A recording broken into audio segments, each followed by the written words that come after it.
Stamattina sono stata a sciogliere il voto,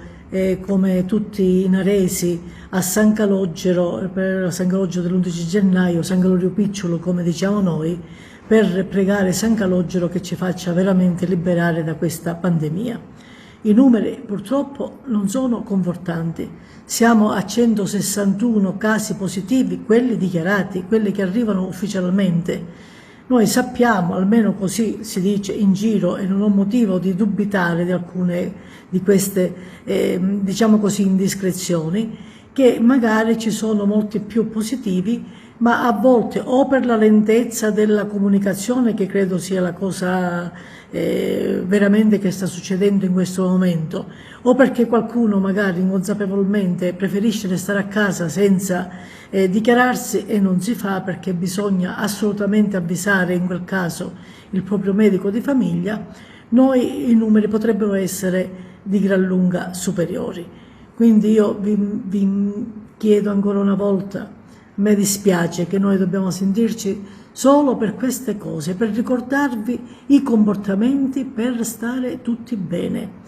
Ora voi sapete che bisogna utilizzare per stare fuori l'FFP2, voi sapete che bisogna comunque continuare a mantenere un atteggiamento molto rispettoso nei confronti di se stessi e degli altri, e questo si può avere semplicemente mantenendo le distanze. Lo so, sta sfiancando tutti la pandemia. Non c'è, veramente abbiamo cambiato umore, non siamo più quelli di prima, non ci piace più salutarci con i pugni, non ci piace più non poter abbracciare i nostri cari, i nostri amici, i nostri conoscenti. Purtroppo a volte qualche eccesso, che pure c'è stato in periodo diciamo così di feste di fine anno, natalizie di fine anno, ha poi causato questo impennarsi dei casi. Quindi io vi prego, perché vedete purtroppo poi incominciano anche a decimarsi le presenze negli uffici, e non parlo solo del comune, parlo anche di altrove. Incominciano poi nuovamente ad esserci problemi perché dobbiamo garantire distanza, dobbiamo garantire areggiare gli uffici, dobbiamo garantire il non assembramento, dobbiamo garantire tante di quelle cose che purtroppo alle quali ci stiamo quasi assuefacendo, abituando da 2 anni a questa parte, però dobbiamo purtroppo constatare che non è finita. Io non mi stanco mai di ripetere e di dire: attenzione, bisogna vaccinarsi. Ormai è provato che la gente che ha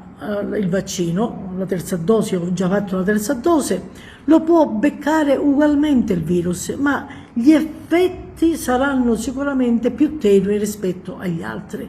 Quindi lo so, io ricevo tantissimi messaggi da parte vostra, e quando un ragazzo, uno studente mi dice: io vorrei che le scuole fossero chiuse, ma non lo dice per sé, lo dice perché vuole proteggere la mamma che dice è caduta in depressione, come un'altra mamma invece, un'altra mamma che dice: siamo tutti preoccupati e ci affidiamo al sindaco per sapere che cosa fare. Dovete sapere una cosa: non è il sindaco a decidere la zona arancione, rossa, bianca, gialla, non è il sindaco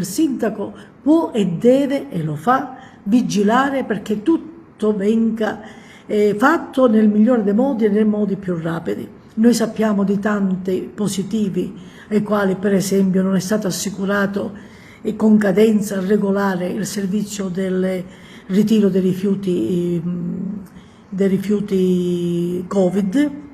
e tutte queste inadempienze noi le abbiamo presenti, facciamo i salti mortali e non giustifichiamo, non ci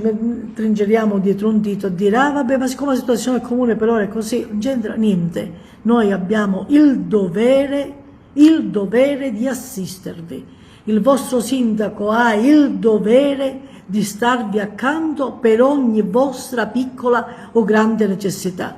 Certo, non ho la bacchetta magica, non ci sono tante cose che magari non riesco a fare o non mi è possibile fare, però sappiate e dovete avere una certezza assoluta, che questo sindaco vuole essere accanto a ciascuno dei suoi abitanti, nel bene e nel male. E se questo è un momento difficile, sarò a vostra disposizione, così come lo farà l'amministrazione, così come lo farà il Consiglio intero, così come lo farà la burocrazia intera, perché il nostro compito è questo: amministrarvi e nello stesso tempo accudirvi.